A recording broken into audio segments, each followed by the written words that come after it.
Corona के कम होते असर के बीच उत्तराखंड सरकार जल्द छठी से 9वीं तक क्लास में पढ़ाई के साथ स्टूडेंट्स एकेडमियों को भी खोलने पर विचार कर रही है।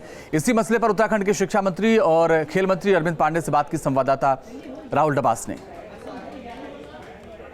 कोरोना काल में सबसे ज्यादा अगर कुछ प्रभावित हुआ तो खेल और शिक्षा दोनों ही विषयों के उत्तराखंड के कैबिनेट मंत्री हमारे साथ बात करने के लिए अरविंद जी है। सर, अगर बात की जाए शिक्षा के क्षेत्र की, बड़ी क्लासों के स्कूल्स खोल दिए गए हैं, यूनिवर्सिटीज खोल दी गई है, लेकिन कब तक स्थिति सामान्य हो पाएगी? कोविड-19 की जो ये समस्या है, यह विश्वव्यापी समस्या है।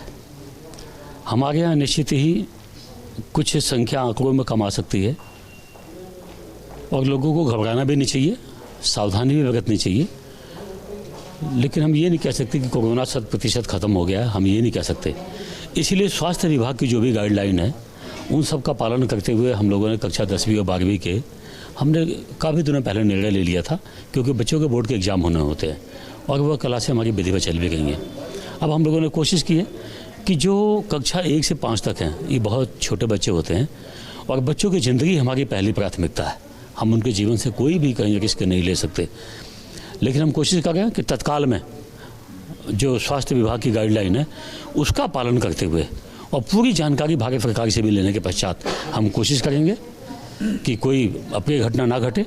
तो कक्षा 9 और 11 की क्लास भी हम जल्दी खोलेंगे और स्वास्थ्य विभाग की सकारात्मक और भारत सरकार से सकारात्मक रिपोर्ट मिली तो सभी विभागों की सहमति लेने के पश्चात हमारी कोशिश होगी कि 1 फरवरी से कक्षा 6 से लेकर 8 तक के बच्चों के स्कूल भी खोलने का हम प्रयास कर रहे हैं। जैसे क्रिकेट की एकेडमियाँ हैं, ये चालू हुई हैं, लेकिन बच्चों के अभी जो छोटे बच्चे हैं अभी हम उनकी एकेडमी हम चालू नहीं कर पाए हैं और उम्मीद करते हैं कि जैसे जैसे कोरोना की संख्या दिन प्रतिदिन कम हो रही है, आने वाले टाइम में भी उत्तराखंड में खेल की गतिविधियों का हम निश्चित ही लगातार पहले जब हमारे नियम में आएगा, हम बिल्कुल नियम को तोड़ते हुए अपनी ज़िंदगी की हिफाजत करने के लिए पहले टीका लगवाएं। ये कहीं नहीं होगा। जब गाइडलाइन में हमारा नंबर आएगा हम टीका बिल्कुल लगवाएंगे। वीडियो जर्नलिस्ट मनोज कुमार के साथ राहुल डबास, न्यूज़ 8 दिल्ली।